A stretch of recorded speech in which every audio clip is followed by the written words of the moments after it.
Welcome to A1 TV Telugu news. నేను భువన. Updates చూద్దాం.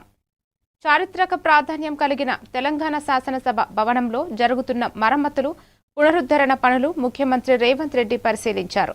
ప్రాంగణమంతా తిరిగి పనుల పురోగతిపై అధికారుల నుంచి వివరాలు తెలుసుకుని పలు సూచనలు చేశారు. శాసనసభ స్పీకర్ గడ్డం ప్రసాద్ కుమార్, మంత్రి అడ్లూరి లక్ష్మణ్, ప్రభుత్వ విప్లు ఆది శ్రీనివాస్, అద్దంకి దయాకర్, బల్మూర్ వెంకట్, ఎమ్మెల్యేలు కవ్వంపల్లి సత్యనారాయణ, జైవీర్ రెడ్డి ఉన్నతాధికారులు హాజరయ్యారు.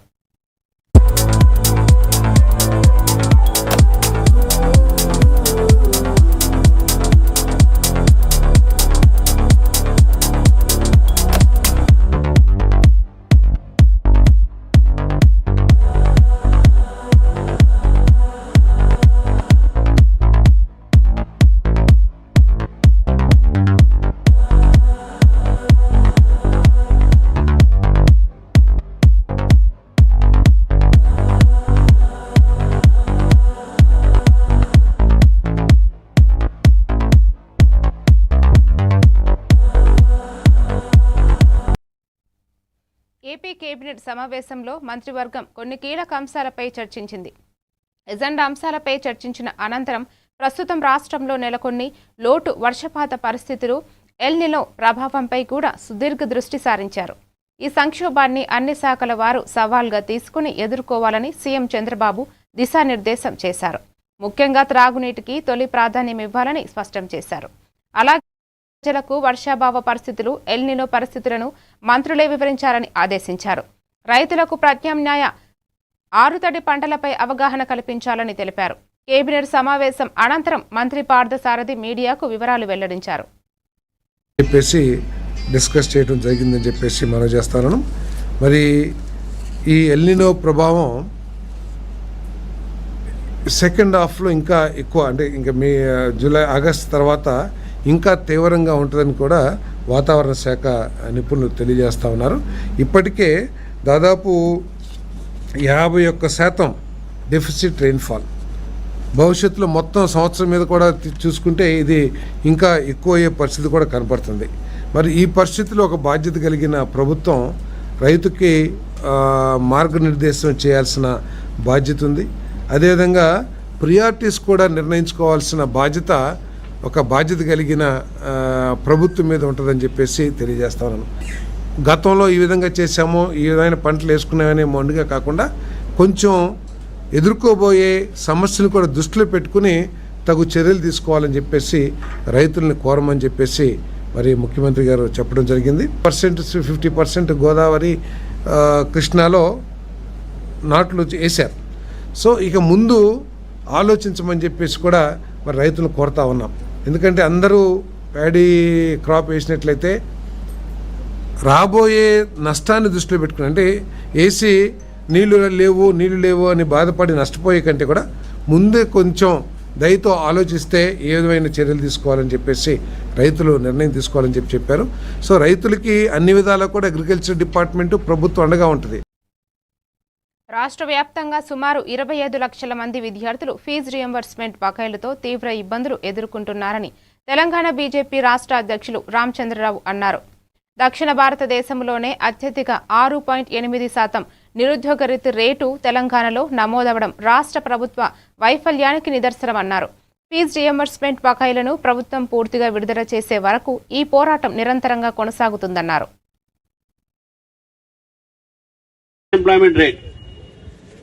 జాబ్ క్యాలెండర్ ప్రకటిస్తా అని చెప్పేసి ఇంతవరకు జాబ్ క్యాలెండర్ కాదు, జాబ్లు లేవు, క్యాలెండర్ లేదు, రెండు లేవు.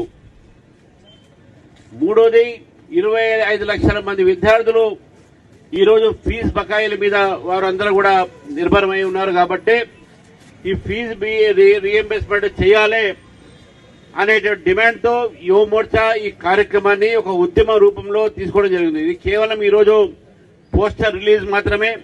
ఇది ప్రారంభము. ఈ యొక్క లడాయి ఏతుందో ఇది ముందుకు కొనసాగుతుంది.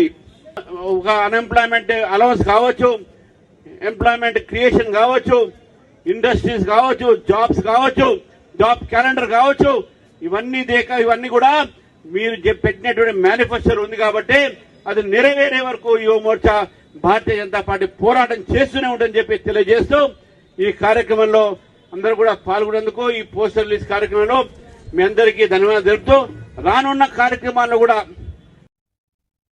ఏపీ రాజధాని అమరావతిలో మంత్రులు పర్యటించారు. మంత్రులు డిఎస్బివి స్వామి, నారాయణ గొట్టిపాటి అమరావతిలోని ఐకానిక్ టవర్లు, ఎమ్మెల్యేల క్వార్టర్స్ పరిశీలించారు. అమరావతిలో నిర్మాణాలు చాలా గొప్పగా ఉన్నాయని వ్యాఖ్యానించారు. అనంతరం రోడ్లు, భవనాల నిర్మాణాలపై సమీక్ష నిర్వహించారు. శాసనసభ్యులు అశోక్ రెడ్డి గారు ఉదయం నుంచి జరుగుతున్న పనులు పరిశీలించడం వాస్తవాలు ప్రజలకు తెలియజేయాల్సిన అవసరం కూడా ఉంది. ఈరోజు చూస్తా ఉంటే 14-19 మధ్యలో నేను చేసినటువంటి పనులు పూర్తి చేస్తున్నాం. ఇప్పుడు మనం ఇక్కడ మాట్లాడుతున్న ప్లేస్ వచ్చేసరి ఎమ్మెల్యే క్వార్టర్స్ అండి. ఇవన్నీ కూడా చాలా చక్కగా వెల్ వెంటిలేటెడ్గా ఈవెన్ సరిపోయినటువంటి విశాలంగా నిర్మాణం చేసుకోవడం జరిగింది. ఇది కూడా తొందరలోనే ఎమ్మెల్యేలకు కూడా నివాసానికి కూడా హ్యాండ్ ఓవర్ చేసేటువంటి పరిస్థితులు ఉన్నాయండి. వీటితో పాటు ముందుగా ministers, IAS quarters, judicial quarters కూడా పరిశీలించడం జరిగింది. ఇచ్చి పెట్టడం, ఇంకా కూడా 3 ముక్కల రాజధాని మాట్లాడటం, అది అయిపోయిన తర్వాత మావిగన్ అంటాం, రకరకాలుగా వాళ్ళ యొక్క దీన్ని అంగీకరించే పరిస్థితుల్లో విపక్షం. హైదరాబాద్లోని విక్టోరియా మెమోరియల్ హోమ్ రెసిడెన్షియల్ స్కూల్లో 2026-2027 విద్యా సంవత్సరానికి young India student kit and amenities distribution ప్రోగ్రాంను ఘనంగా నిర్వహించారు. ఈ కార్యక్రమంలో మంత్రి అడ్లూరి లక్ష్మణ్ ముఖ్య అతిథిగా పాల్గొని విద్యార్థులకు స్టూడెంట్ కిట్లు, అవసరమైన అమోనిటీస్ను పంపిణీ చేశారు. ఈ సందర్భంగా మంత్రి మాట్లాడుతూ ప్రతి విద్యార్థికి నాణ్యమైన విద్యతో పాటు అవసరమైన సౌకర్యాలు అందించేందుకు ప్రభుత్వం కట్టుబడి ఉందని తెలిపారు. విద్యార్థులు అందుబాటులో ఉన్న అవకాశాలను సద్వినియోగం చేసుకుని ఉన్నత లక్ష్యాలను సాధించాలని ఆకాంక్షించారు. మొదలు తీసుకున్నటువంటి గొప్ప నిర్ణయం డైట్ ఛార్జెస్. వెల్ఫేర్ పిల్లలు చదువుకున్న పిల్లలందరూ కూడా మంచి ఆహారం ఉండాలి. ఆహారం ద్వారా ఆరోగ్యపరంగా పిల్లలు ఉండాలి. ఆరోగ్యపరంగా ఉన్నప్పుడు పిల్లలు బాగా చదువుకుంటారనే ఒక ఆలోచనతో గౌరవ ముఖ్యమంత్రి వర్యులు, గౌరవ ఆర్థిక శాఖ మంత్రులు ప్రభుత్వం నిర్ణయం తీసుకున్నది. చెప్పినా కూడా లేదు సార్, తప్పకుండా చేద్దాం మన పిల్లలకు అనేది పాజిటివ్గా మా ఇన్ఛార్జి శారదా మేడం గారు కూడా మేమందరం కూడా మన పిల్లలకి ఏది మంచి చేయాలనుకుంటే వాళ్ళు చేసే విషయం లోపల మేమందరం మా పిల్లల భవిష్యత్తు గొప్పగా ఉండే విధంగా రేపు వచ్చే నెక్స్ట్ మన మార్చి ఎగ్జామ్స్ లోపల ఏప్రిల్ ఎగ్జామ్ 10th క్లాస్ కూడా 100% రిజల్ట్ వచ్చే విధంగా ఫ్యాకల్టీ పరంగా పిల్లలు కూడా టీచింగ్ చేయాలని చెప్పేసి మా వాళ్ళందరికీ మనవి చేసుకుంటూ పిల్లలకు ఎక్కడ ఇబ్బంది జరగకుండా ప్రత్యేకమైనటువంటి మేము శ్రద్ధ పెడతామని మీ ద్వారా తెలియజేసుకుంటూ మరొకసారి మా విక్టోరియా మెమోరియల్కి సంబంధించినటువంటి స్టాఫ్ అందరికీ ధన్యవాదాలు. ముఖ్యమంత్రి గారికి ప్రత్యేకంగా శాఖ మంత్రిగా. మేడ్చల్లోని టెక్ మహీంద్రా కంపెనీ ముందుగా సాఫ్ట్వేర్ ఉద్యోగిని భావన ధర్నాకు దిగారు. తనను అకారణంగా జాబ్లో నుంచి తీసివేశారని, పాపకు ఆరోగ్యం బాగలేదని 3 రోజులు సెలవు కావాలని కోరితే ఉద్యోగం నుంచి తీసేశారని భావన ఆవేదన వ్యక్తం చేశారు. తనకు న్యాయం కావాలని కంపెనీ ముందు ధర్నాకు దిగినట్లు భావన వెల్లడించారు. ఉద్దేశపూర్వకంగానే తనను జాబ్లోంచి తీసివేశారని పోలీస్ స్టేషన్లో ఫిర్యాదు చేసినట్లు ఆమె మీడియాకు వివరించారు. అందులోంచి ఇంటర్వ్యూ క్రాక్ చేసి నేను జాబ్లో జాయిన్ అయ్యాను.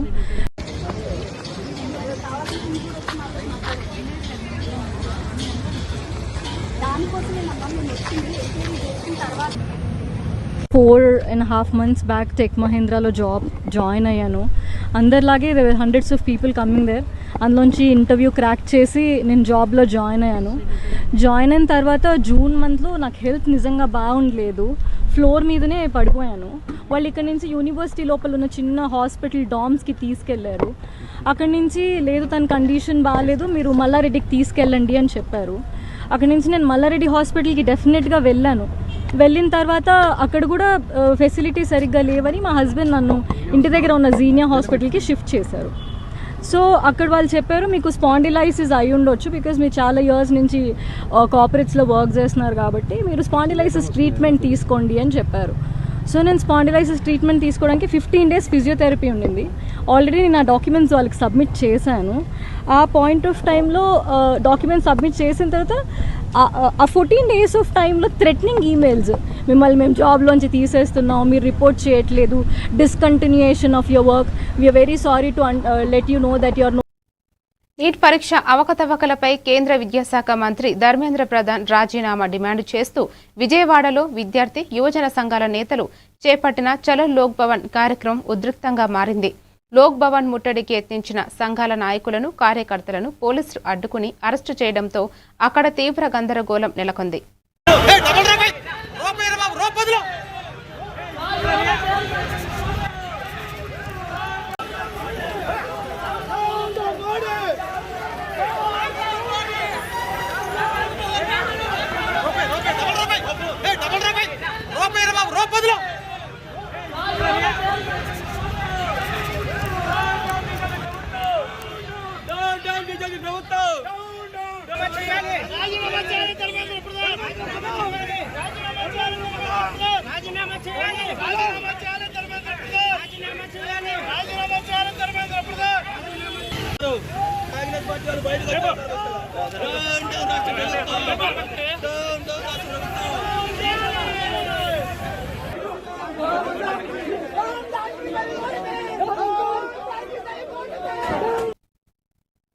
తమ చిన్న కుమారుడు ఆర్య జన్మదినం సందర్భంగా జూబ్లీహిల్స్ పెద్దమ్మ తల్లిని దర్శించుకుని తెలంగాణ రక్షణ సేన చీఫ్ కల్వకుంట్ల కవిత, దేవనపల్లి అనిల్ దంపతులు, ఇతర కుటుంబం సభ్యులు ప్రత్యేక పూజలు చేశారు. ఈ సందర్భంగా ఆలయ అర్చకులు సాంప్రదాయబద్ధంగా స్వాగతం పలికి కవిత దంపతులు వారి కుమారుడు ఆర్యతో ప్రత్యేక పూజలు చేయించారు. ఆలయ చైర్మన్ పి విష్ణువర్ధన్ రెడ్డి కవిత దంపతులను సత్కరించి అమ్మవారి ప్రసాదం అందజేశారు.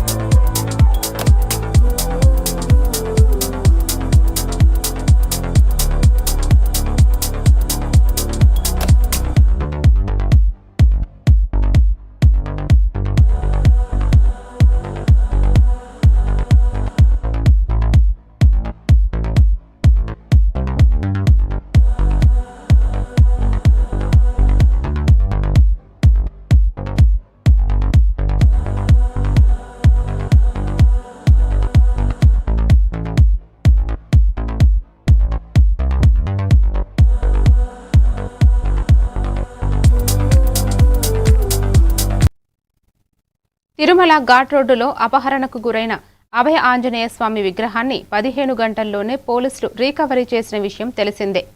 విగ్రహాన్ని తిరుపతికి తీసుకువచ్చి టీటీడీకి అప్పగించారు. ఆగమ శాస్త్రం ప్రకారం ప్రత్యేక పూజలు చేసిన అర్చకులు భక్తుల సమక్షంలో యథాస్థానములో పునఃప్రతిష్ఠించారు.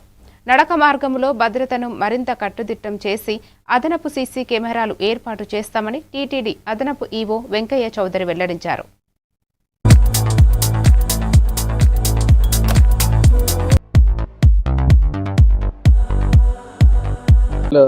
తిరుమల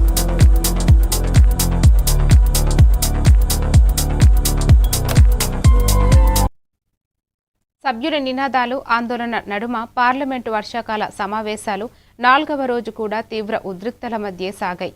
విపక్షాల ఆందోళనలతో ఉభయ సభల శుక్రవారంకు వాయిదా పడ్డాయి.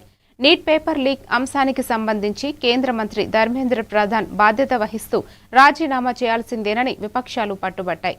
దాంతో ఉభయ సభల్లో తీవ్ర గందరగోళం నెలకొనడంతో రేపటికి వాయిదా వేశారు.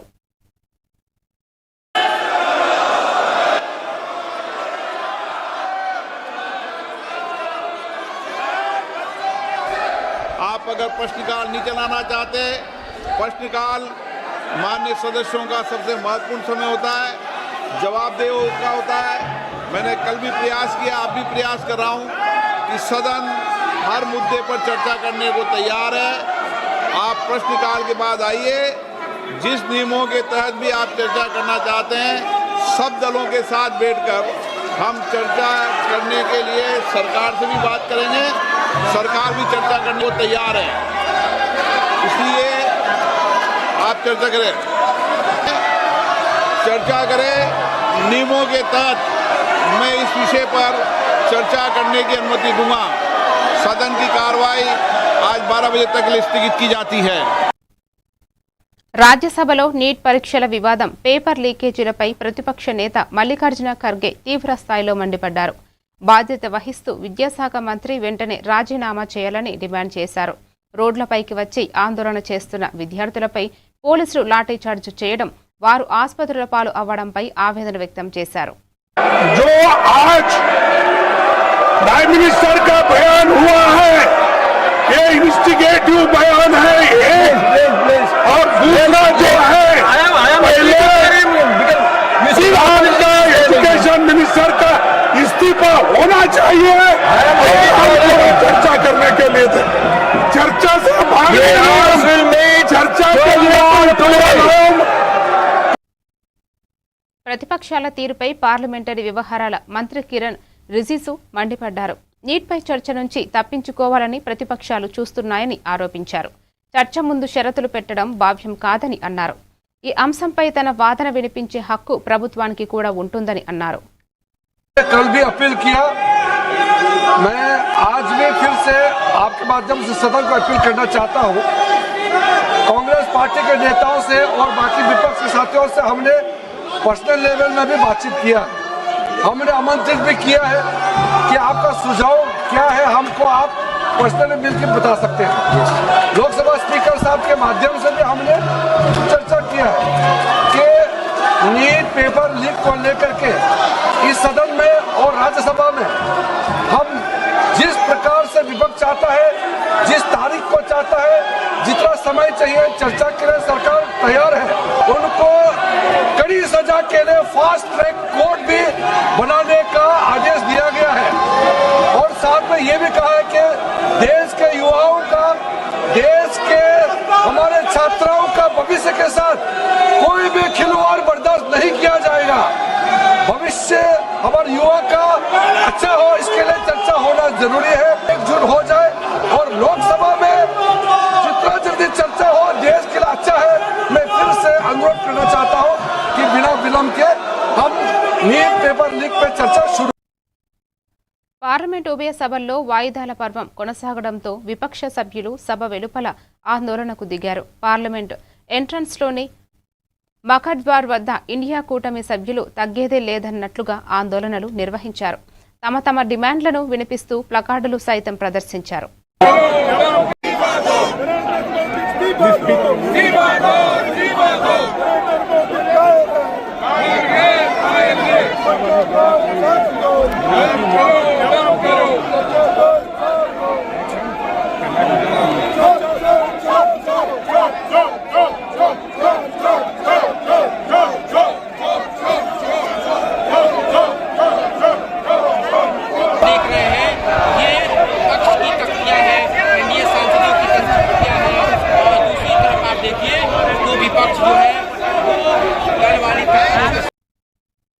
దేశంలో ప్రకంపనలు పుట్టిస్తోన్న నీట్ పరీక్ష వ్యవహారం, పేపర్ లీక్ల అంశంపై పార్లమెంటు వేదికగా ఓపెన్ డిబేట్ సిద్ధమా అని భారతీయ జనతా పార్టీ జాతీయ అధ్యక్షుడు నితిన్ నబీన్ విపక్షాలకు సవాల్ విసిరారు.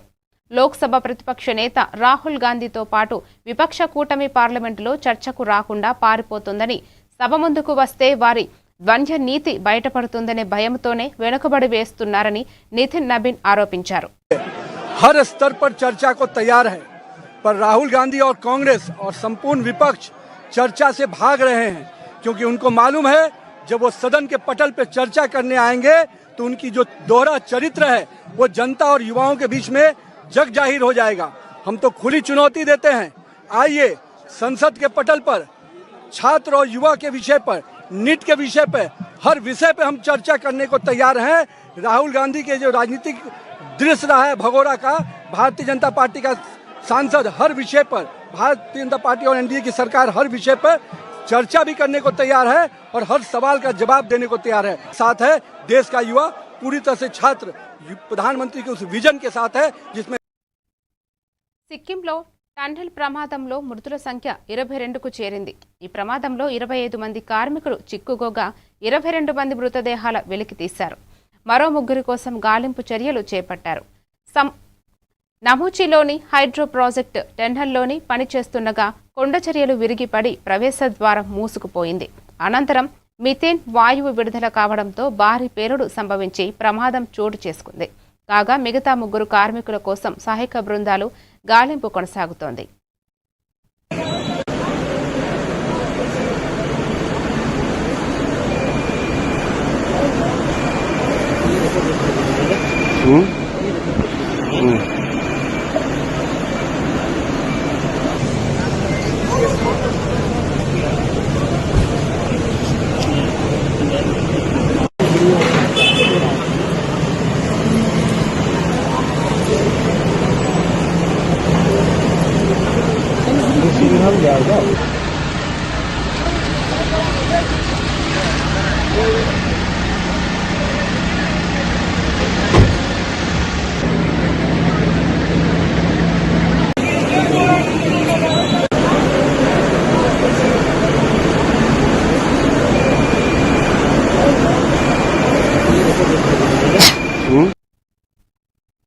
మరిన్ని అప్డేట్స్ తో మళ్ళీ కలుద్దాం. State unit 2 AVN TV Telugu news.